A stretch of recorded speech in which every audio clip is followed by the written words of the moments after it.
ভালুকায় জালিয়াতির মাধ্যমে ভূমির নামজারি ও দখলের অভিযোগ।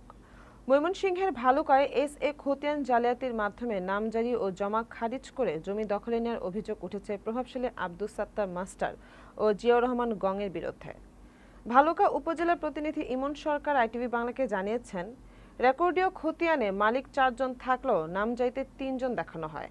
এই ঘটনায় ভুক্তভোগীরা নামজারি বাতিলের জন্য সহকারী কমিশনার আদালতে মিস মোকদ্দমা দায়ের করলে রেকর্ডীয় মালিক 4 জনের সত্যতার কথা উল্লেখ করে প্রতিবেদন দাখিল করে।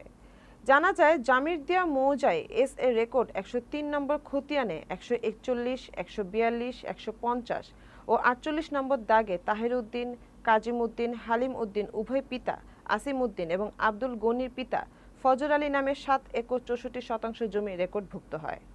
ভুক্তভোগীর পরিবার জানান, উপজেলার জামিরদিয়া মৌজায় এস.এ. 103 খতিয়ানে রেকর্ডীয় জমির মালিক তাহির উদ্দিন, কাজিম উদ্দিন, হালিম উদ্দিন এবং আব্দুল গনি নামে 4 জন ছিলেন। তবে অভিযুক্তরা প্রকৃত মালিক হালিম উদ্দিনের নাম বাদ দিয়ে জাল খতিয়ান তৈরি করে 3 জন মালিক দেখে নামজারি করে জমি দখলে নেন।